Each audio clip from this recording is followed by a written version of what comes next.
Yes, welcome everybody. Despite the challenges posed by the pandemic, disabled fans finally got to enjoy a live mega sporting event across 11 countries at UEFA Euro 2020. We are also about to experience the first FIFA World Cup to be hosted in the Middle East. So we are delighted to welcome Hugo from UEFA and Hella from FIFA, who will talk about both these tournaments. Finally, we have a look at another mega sporting event outside of football and are happy to welcome Mark Douglas from World Rugby, who will share information on their recent commitment to ensure accessible Rugby World Cups for colorblind stakeholders. Well, I'm the moderator of this conference, of this session. My name is Frank van der Muizenberg, pronounced in Dutch. I'm a football fan for about, well, more than 40 years. I'm 53 now. I'm living in Eindhoven and I support the PSV Eindhoven. And I attended 3 big tournaments, Euro 2000, the World Cup of 2006 in Germany, and recently Euro 2020 in Amsterdam. I must say I'm also a journalist, so I reported about football from about 1989 till 2007. And also in 2002, I got a spinal cord infarction. So I have a spinal cord injury. Since then, I'm bound to a wheelchair, and I'm watching all the home matches of PSV privately, in fact. And for me, it was great to return to a full stadium when PSV started to playing in the qualifying rounds for the Champions League. I couldn't know if I missed it that much, but what occurred to me was the players were also happy that they could play for spectators, and there was a relationship really between the players and the spectators that I never experienced before. So that was very great. I was at Euro 2020. I made daily reports after a match in Amsterdam. There were 4 matches played in Amsterdam. 3 of them were by the Dutch team. Well, the reports came through very well. After the first match, the sidelines were much improved. And also what I really enjoyed was the fact that you can order food and drinks from your seat and people were bringing it to you. So there wasn't much hassle. There wasn't any hassle to go in the stadium and to wait and wave your hands till people see you, because of course you're lower. So that was very, very great to experience that.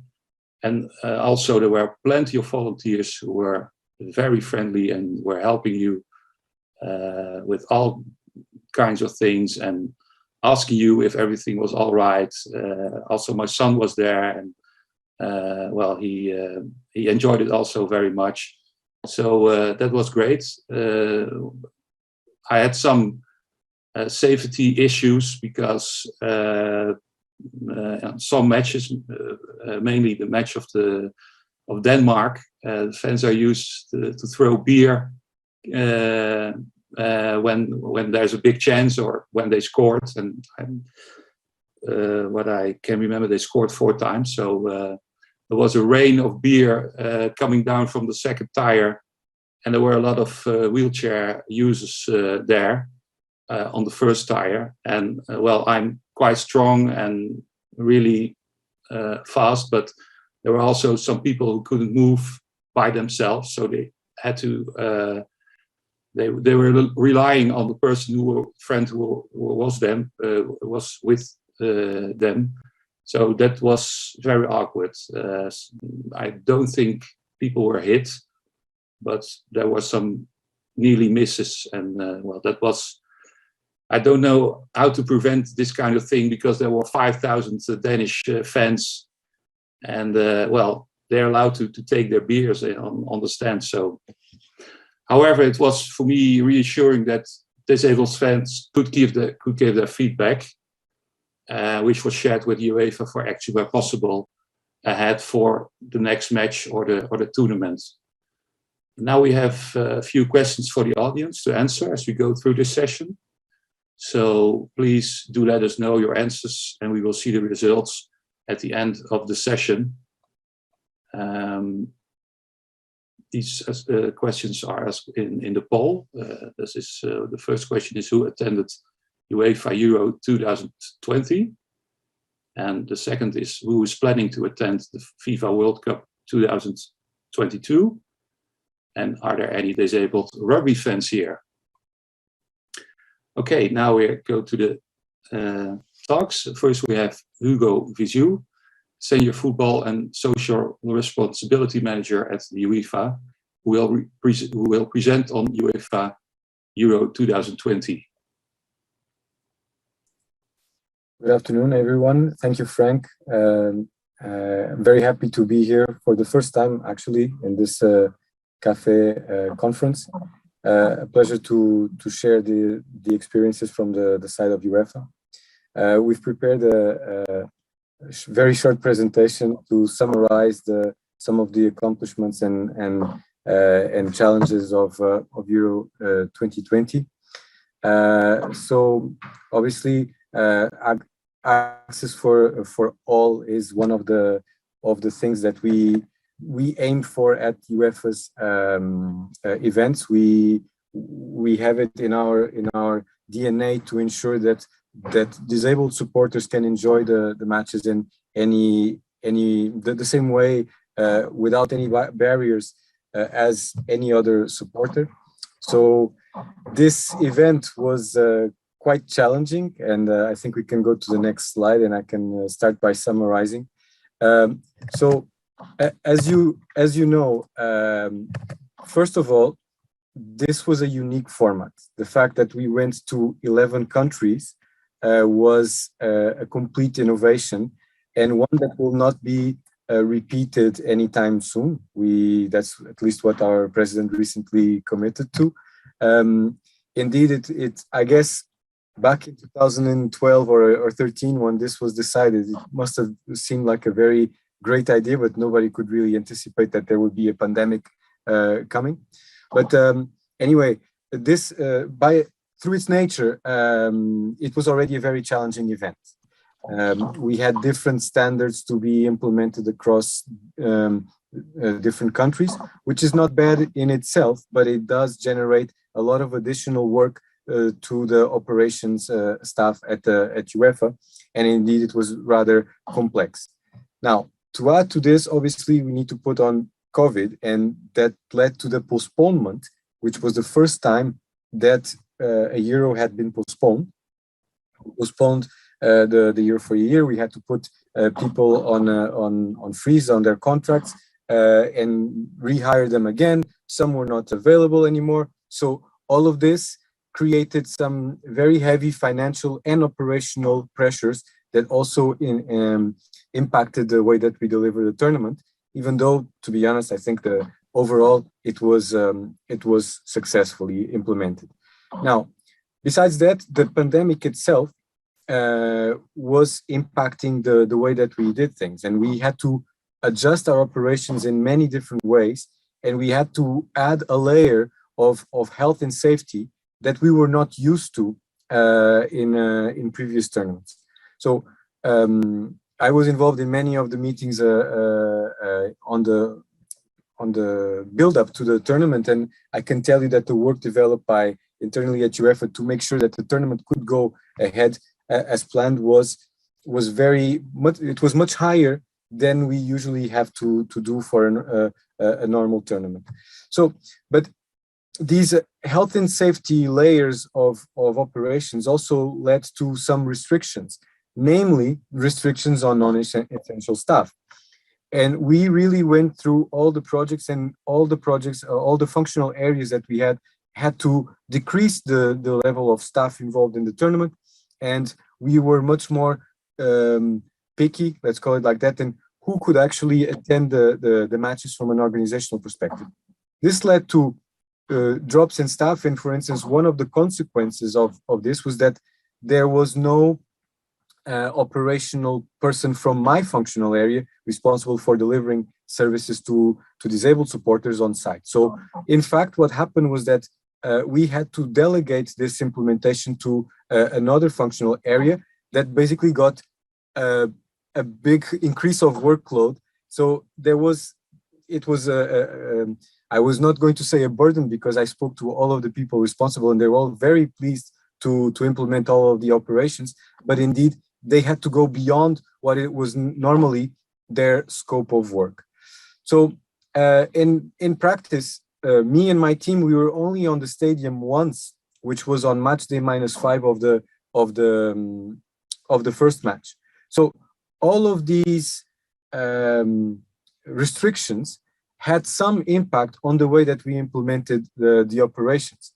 But overall, I think we had I think we were successful, and I think we can go to the next slide and revisit some of these successes. Perhaps the first one is the one that might be more controversially explained as a success. We know that CAFE has provided some recommendations in terms of the number of wheelchair spaces available in the stadiums that are relative to the size of the stadium.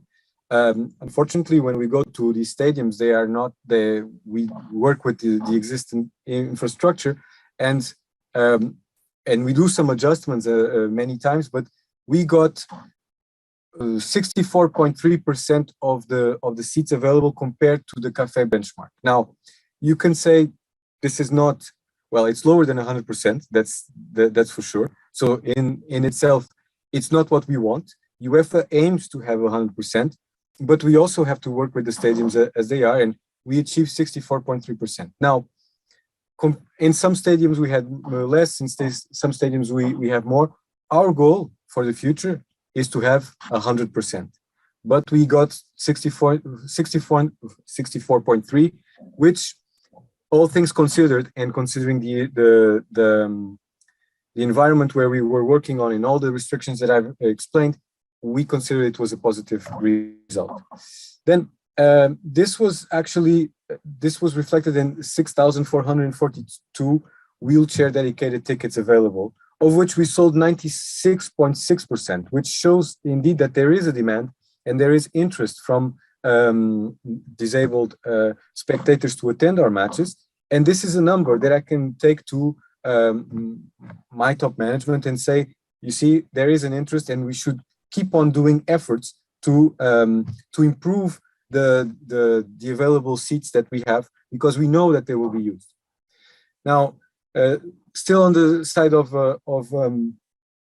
access for all, but in another topic, in audio descriptive commentary, here we managed to offer the service in all 51 matches, which was good. We couldn't offer it always as planned in the local language and in English because of some travel constraints. So for instance, if I remember correctly, we were not able to offer English in Azerbaijan, but we managed to offer the service in all 51 matches, and we had an average use of 3.4 devices per match, which, to be honest, for me is an incentive to increase our promotion levels of the service, to ensure that we have a bigger use.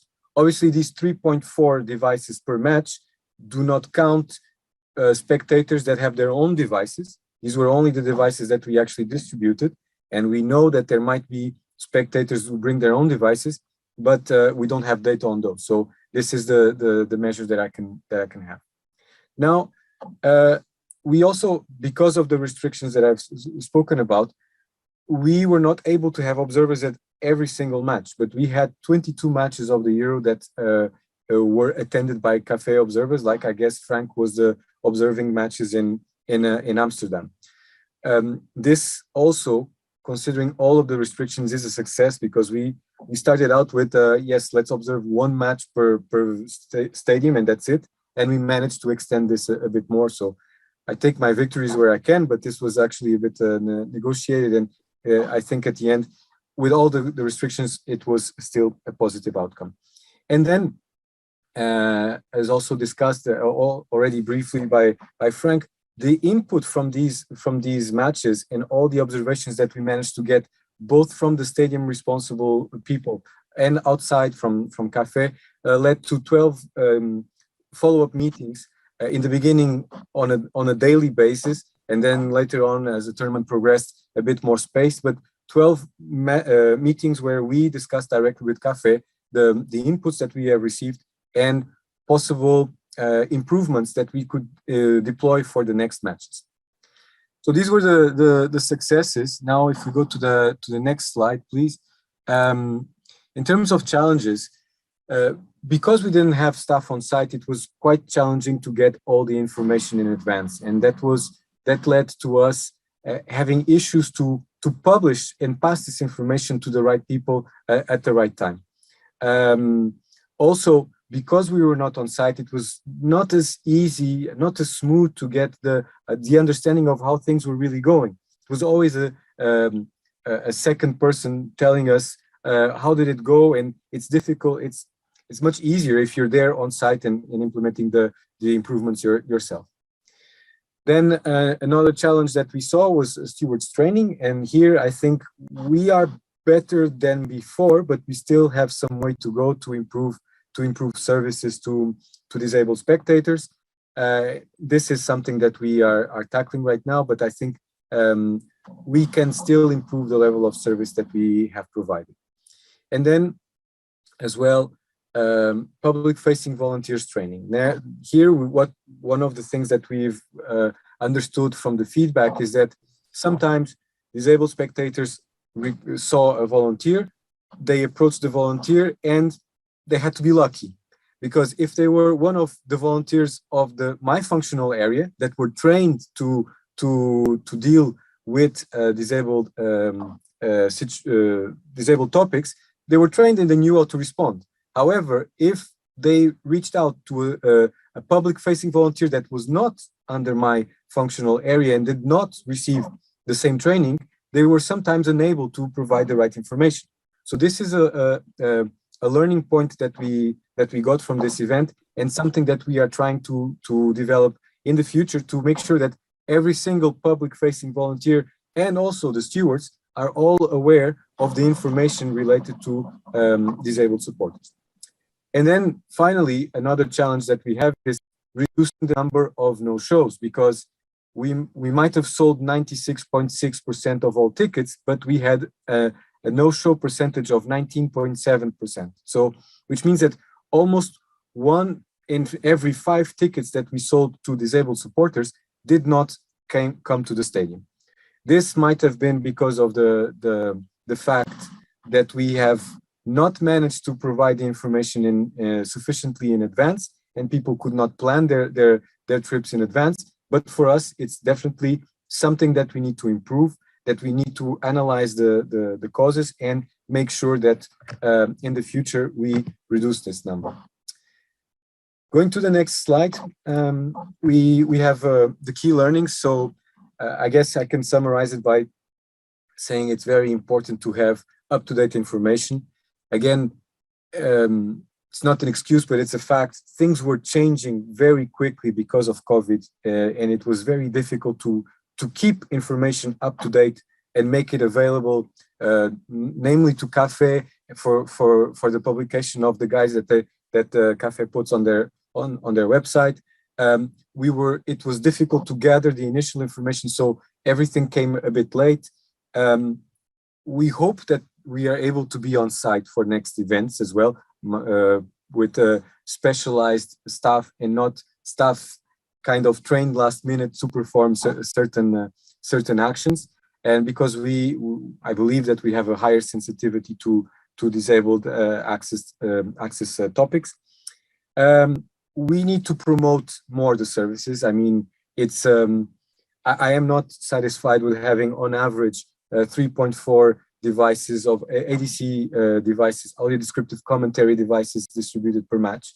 It's a lot of work that we require internally for our colleagues, and you can argue it's if the uptake is not very big, it's we still have an obligation to offer it, but then this service is challenged by our top management as well, because they say it's a residual service, which it should not be the case. It should be the case is that we should be aiming to increase the reach of the service, and therefore we need, I believe, to do more promotional work to ensure that more visually impaired spectators are aware that this service is available and join the matches. For example, the same thing also for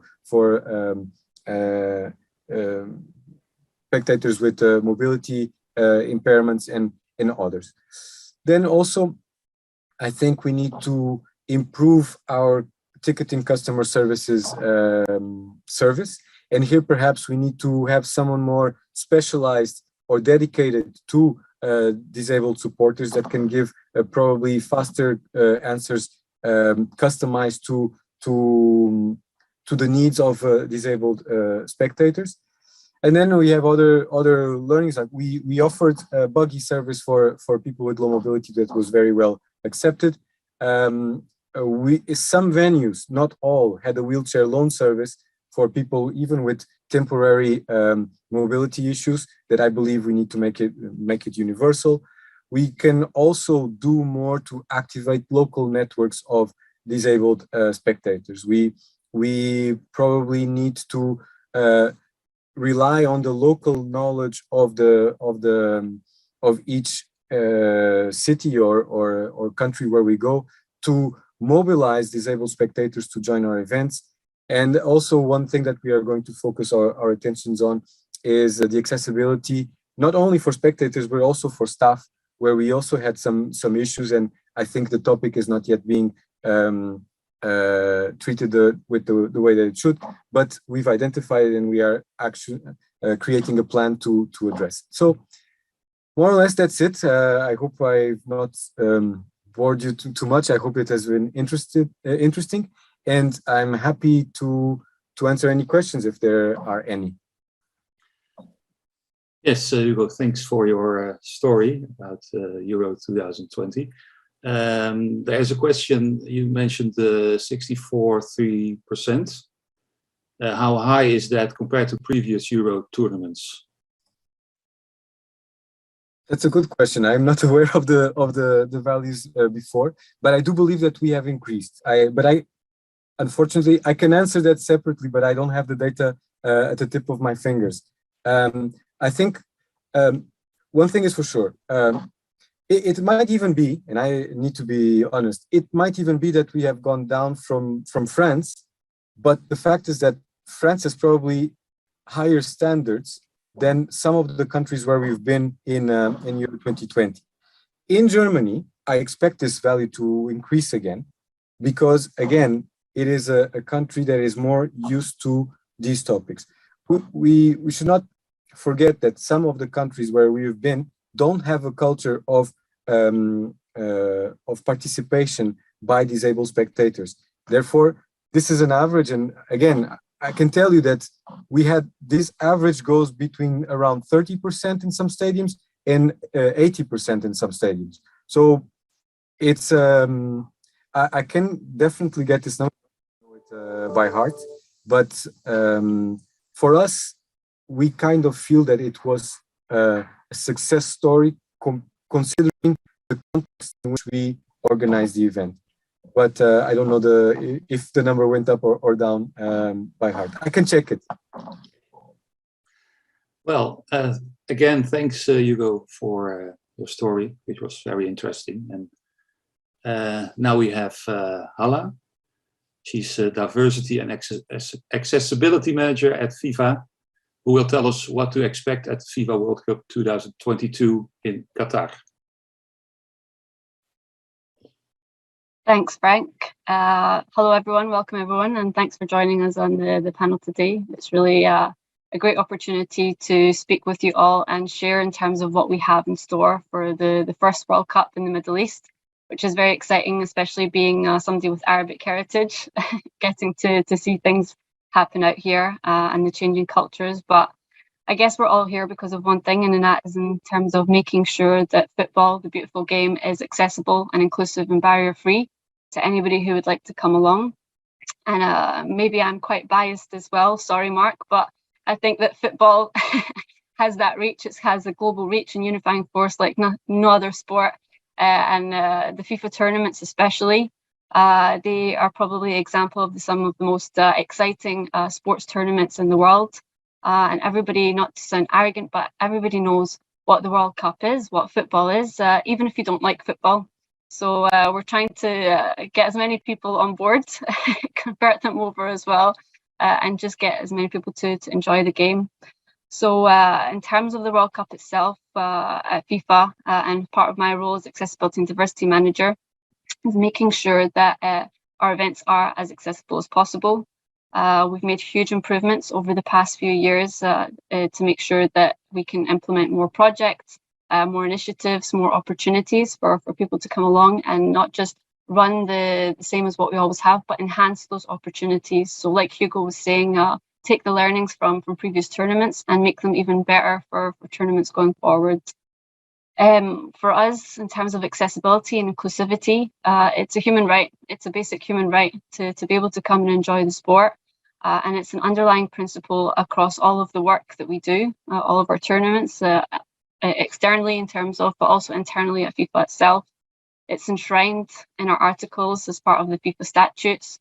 But I think where you probably see the biggest impact and the biggest examples is through the tournaments themselves. So I am out here in Doha. We are working on the FIFA Arab Cup in preparation for the World Cup happening next year. And it's really an opportunity for us to be able to test some of the things that we want to implement and make sure that we can fine tune and get things right before we kick off next year. But if you look at even the broader picture, the broader context and landscape for accessibility and inclusivity for our tournaments, it's something that we've aspired to embed and committed to embed from bidding to hosting stage. So at the point that a nation wants to bid for a World Cup, we have set requirements that outline what we expect and set standards to be able to bid and then to be chosen and evaluated as part of becoming a host country or a host city as part of running the tournaments as well. It's really important for us to provide those equal opportunities. And I think as part of Qatar for the World Cup, we also have our sustainability strategy, which really outlines in terms of our goal and our commitment to making sure that our tournament, and specifically this tournament, is inclusive and accessible as possible. And not just for the time being that the tournament is running within the country, but leaving a legacy as well going forward for the country, for the region, and the people who live here and get to enjoy the sport after the tournament is finished. So to achieve this objective, it's not only ourselves that are working. It's really important in terms of what we have learned from past events is the partnerships with key stakeholders. We have FIFA, but also working in partnership with the Supreme Committee, the host country itself, and Q22, and different stakeholders such as the Accessibility Forum, where we engage with local disability groups as well, to get feedback, for consultation, for engagement, to understand what the landscape for them looks like right now and what they would aspire for their country and how we can also improve things there. So using the tournament as a bit of a catalyst to move things forward, but also working with stakeholders like CAFE to be able to improve and take their learnings and their feedback from disabled supporters to see how we can also embed those to improve the tournaments that we do. In terms of the solid examples, we probably work across the 3 areas, which is infrastructure. And I think we've been really lucky in Qatar that we've had the opportunity to really have new stadiums built. And I think Hugo was saying sometimes it's really difficult to go into old stadiums and you just have to work with what you have there. And sometimes it's not the perfect situation. But for Qatar, we did have that opportunity. We have had an opportunity to really push the limits and see what we can have as part of that. So we do have your standard in terms of what you would expect when you go to the game, whether it's the accessible routes, the golf buggies, the wheelchair escorting services. We have the 5 types of accessibility seating. So we have the wheelchair user places, easy access standard, easy access amenity, easy access extra width. And just now, for the first time ever, you probably heard Joyce this morning talking about the opportunity for sensory room tickets and wheelchair accessible sensory rooms as well. So as part of the Arab Cup, we are piloting one sensory room with the objective to offer it in 3 stadiums for the World Cup next year as well. So that's as well in partnership with the host country and Q22 as well. Accessible toilets is something that is really key for us as well, and making sure that the standards are not just met with regards to Europe, but again, looking at the broader global context and making sure that those standards are set within these stadiums for the future generations to enjoy. We also have the accessible ticketing program. So from start to finish your journey, when purchasing tickets online to getting to the stadium, again, a lot of lessons learned through that, and something that we're still trying to improve, but also using CAFE's support and expertise and guidance from a proof of eligibility point of view for those tickets to mitigate any fraud, or to make sure that the right people are getting to benefit from those tickets and enjoy the tickets as well, and enjoy the games. Another element is something that we're really pushing is the changing places toilets. It's something that we've never really had at previous FIFA tournaments, and something that we're really trying to embed. And within the stadiums in Qatar, we've managed to achieve, in terms of, for most stadiums, the changing places toilets, which should obviously open it up to a wider audience to be able to come and enjoy the games at the same time. And it's not naive of us. We are planning for future tournaments to really communicate a lot more. I think that's something that we might have been lacking on, but to let fans understand the opportunities that are available, and obviously through the spectator guides, which we've released for previous tournaments, to obviously replicate that and share that for future tournaments as well. From a services perspective, again, we're doing a lot in terms of the training, which Hugo mentioned, the importance of training and capacity building for not just the workforce that we have, but the local communities that we work with, the volunteers that come along. And that's an opportunity for us to change attitudes and behaviours, and also build capacity. So once we're gone, Elena's the perfect example from Russia, that expertise is left behind within the country to work on maybe a club level or a member association level, but to carry on the work of making sure the infrastructure services are as accessible as possible. For Arab Cup, we're also testing in terms of audio descriptive commentary. We have had it since 2014 in Brazil, in many languages, in the Women's World Cup in France. But for the first time ever, as part of Arab Cup, we are delivering it in Arabic, which has been a real eye-opener in terms of how many people are benefiting from it. And we completely understand as well Hugo's point of view in terms of the uptake. And it's something that, as part of the pandemic, we were really worried in terms of how many disabled supporters would feel confident enough to come to the games to enjoy the games. But we have seen a higher uptake of the disabled supporters coming, and especially using the audio descriptive commentary service.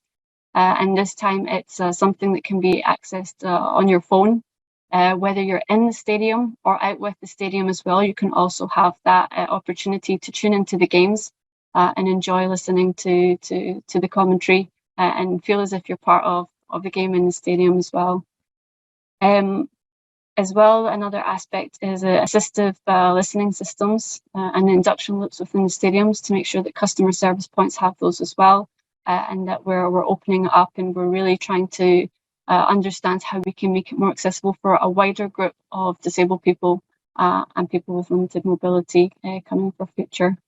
So that's a rundown, a bit of a background in terms of the different types of offerings that we have planned for the World Cup and what we're expecting to do. And I hope you don't mind me going a bit rogue, but I'm actually, it's hard to sit in the stadium and not be able to share the experience with you guys. So I'm going to give you a little taster if I go out and show you some of the things. I'll be very quick. So I am in Ras Abu Abud Stadium, which was operated for the first time last week. And this is it's not helpful that it's blurred out in the background. But if I maybe show you to the side, we already have the wheelchair user spaces next to me, located on all tiers of all the stadium, being able to enjoy it, and all the services and the infrastructure that I mentioned before is also available at the stadium. And I'm really excited and hope that a lot of you are excited with me and wanting to come and join next year with us at the World Cup as well. Okay, thanks, Hella, also for the impression you gave. The field tour. Okay, thanks from Doan. Yes. Finally, we look at another international sport working on accessibility and welcome Mark to the stage. Research Turf and Equipment Manager World Rugby, who will share what they are.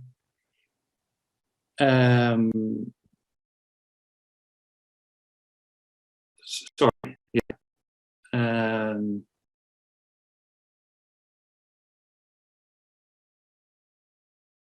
Yeah. There you go ahead, Frank, will you? Yeah. Sorry, thanks. Thanks, everybody. Thanks for inviting me to present on the panel. Before I start, I'd just like to say I'm a white 42-year-old male with longish brown hair, and in the background is a green and blue picture from the Women's Sevens World Series.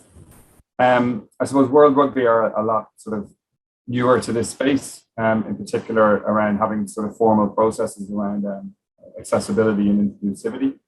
And I think we took an initial approach to this in terms of our accessibility space to look at colourblind awareness and to make sure that we are doing as much as we can to make rugby as accessible to everybody as we can.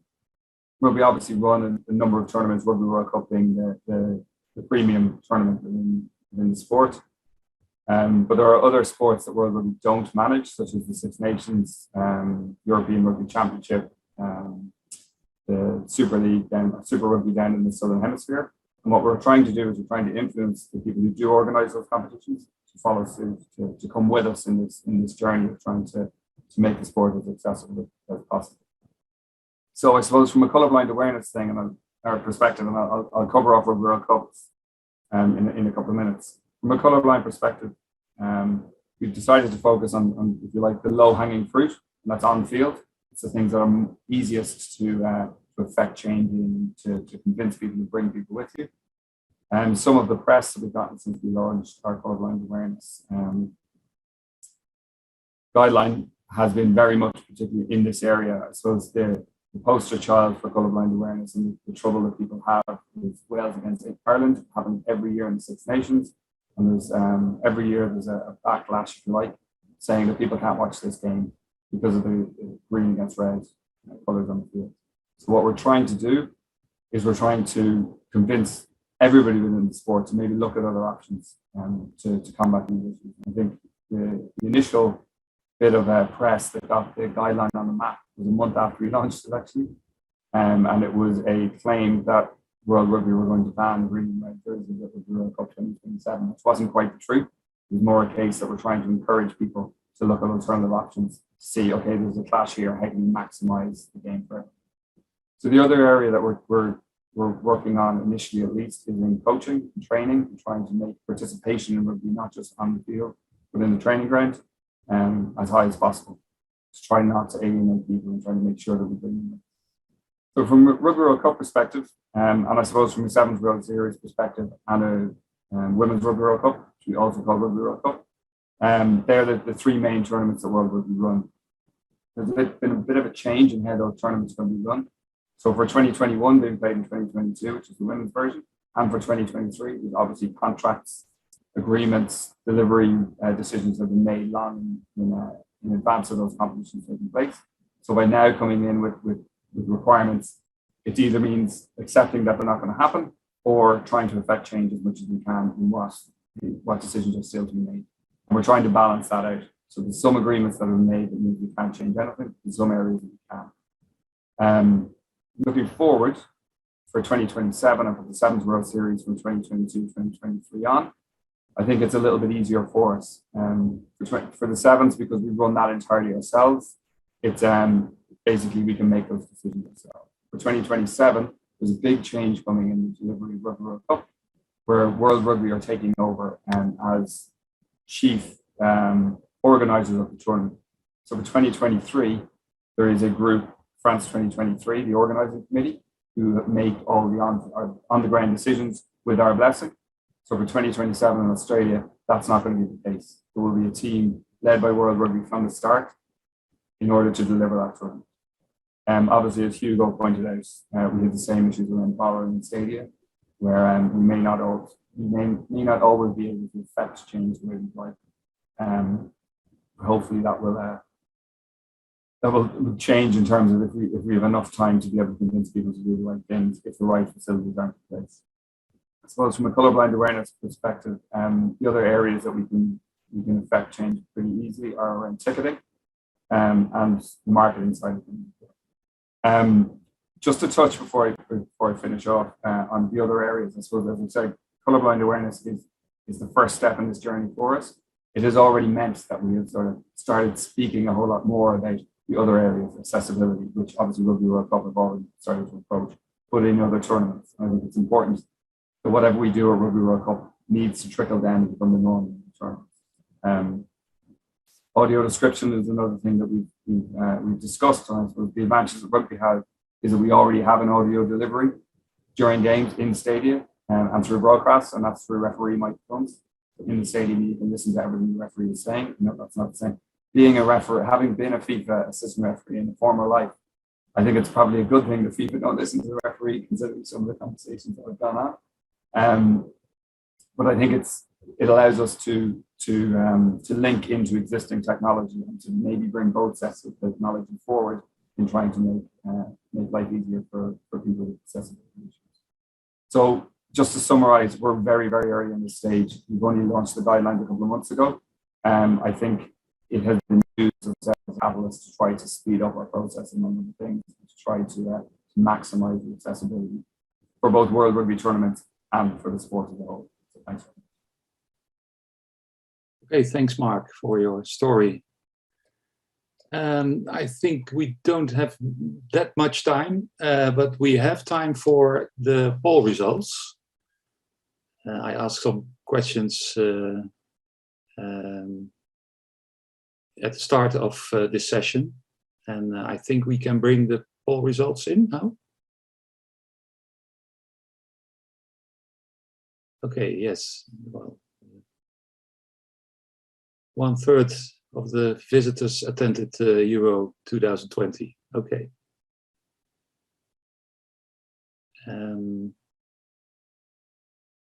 And 8% is planning to attend the FIFA World Cup 2022.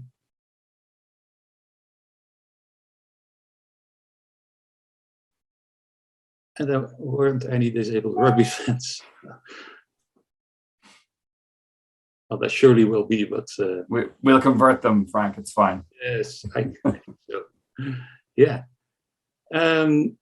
Well, I don't think there's any time left for questions, but I learned that Café Football will follow up with frequently asked questions.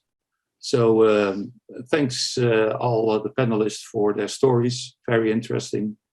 I learned a lot more. So I guess everybody learned, well, a lot during this session. I think we have to close the session now, and we take a look at what other sports are doing to improve access and inclusion. So make sure you click join on the next session, and thank you again.